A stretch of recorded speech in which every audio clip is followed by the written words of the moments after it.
অবসান হল বাংলাদেশের বিদ্যুৎ বিভাগ ও ভারতের আদানি পাওয়ারের মধ্যে চলমান বিতর্কের। ভারতের আদানি পাওয়ার থেকে বিদ্যুৎ আমদানির বকেয়া টাকার 437 মিলিয়ন মার্কিন ডলার প্রদান করেছে বাংলাদেশ। ফলে বহন খরচ এবং বিদ্যুৎ ক্রয় চুক্তি সম্পর্কিত সমস্যাসহ সমস্ত বকেয়া পরিশোধ হয়ে গেল। শীত মৌসুমে চাহিদা কম থাকা ও বকেয়া পরিশোধ নিয়ে সৃষ্ট জটিলতায় 3.5 মাসের বেশি সময় ধরে চুক্তির অর্ধেক পরিমাণ বিদ্যুৎ সরবরাহ করছিল আদানি পাওয়ার। পাওনা সংক্রান্ত ঝামেলা না থাকায় আদানি পাওয়ারকে তাদের ঝাড়খণ্ড কেন্দ্রের 2টি ইউনিট থেকেই নির্ধারিত হারে বিদ্যুৎ সরবরাহ চালু রাখার অনুরোধ জানিয়েছে বাংলাদেশ বিদ্যুৎ উন্নয়ন বোর্ড বিপিডিবি।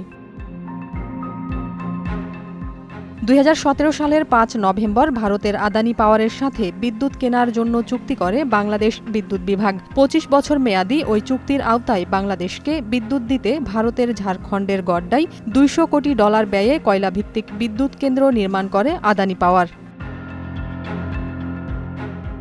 কিন্তু আওয়ামী লীগ সরকারের পতনের পর $85 কোটি বকেয়া আদায়ে গত 31 অক্টোবর বিদ্যুৎ সরবরাহ অর্ধেক করে দেয় এই ভারতীয় কোম্পানিটি। বিদ্যুৎ চুক্তি অনুসারে গড্ডা থেকে সরবরাহ করা বিদ্যুতের প্রতি ইউনিটের যে দর ধরা হয় তা ভারত থেকে বাংলাদেশে বিক্রি সব বিদ্যুতের গড়ের চেয়ে 55% বেশি এবং তা নিয়ে ছিল তুমুল বিতর্ক।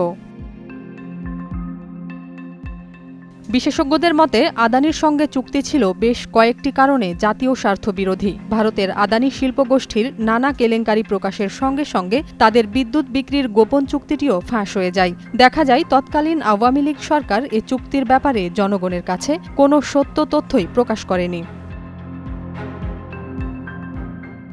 স্বল্প মূল্যে নয়, বরং স্থানীয় বাজারের চেয়ে বেশি দামে বিদ্যুৎ আসবে আদানি থেকে। কয়লার দামও দিতে হবে বেশি। এছাড়া উৎপাদন না করলেও বছরে ক্যাপাসিটি চার্জ হিসেবে দিতে হবে $450 মিলিয়ন এবং আদানির বিদ্যুৎ কেন্দ্রের উৎপাদন ক্ষমতার 34% চেয়ে কম বিদ্যুৎ ক্রয় করলে পিডিবিকে নির্দিষ্ট অঙ্কের জরিমানা দিতে হবে।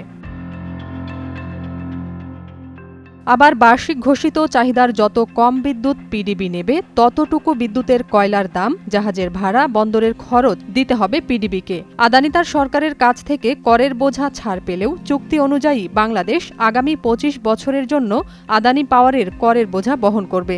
এ কারণে আদানি $1 বিলিয়ন চেয়ে বেশি অর্থ বেঁচে গেলেও সেটা বহন করতে হবে বাংলাদেশকে। রাজনৈতিক বা প্রাকৃতিক কোনো কারণে যদি আদানি নির্দিষ্ট পরিমাণ বিদ্যুৎ সরবরাহ করতে না পারে তবে আদানিকে কোনো ক্ষতিপূরণ দিতে হবে না। অথচ একই কারণে পিডিবি নির্দিষ্ট পরিমাণ বিদ্যুৎ কিনতে না পারলে ক্যাপাসিটি চার্জ বা জরিমানা থেকে কোনো ছাড়ের বিধান সেখানে রাখা হয়নি। 2010-11 থেকে 2021-22 অর্থবছর পর্যন্ত 12 বছরে শুধু ক্যাপাসিটি চার্জই পরিশোধ করতে হয়েছে প্রায় 90,000 কোটি টাকা। বিশেষজ্ঞদের মতে এ অবস্থায় নতুন করে আদানির বিদ্যুৎ তো দূরের কথা, ভারত থেকে বর্তমানে যে 1160 মেগাওয়াট বিদ্যুৎ আমদানি করছে বাংলাদেশ সেটিরও আসলে কোনো প্রয়োজন ছিল না। নাজিয়াত রুনা, নয়া দিগন্ত।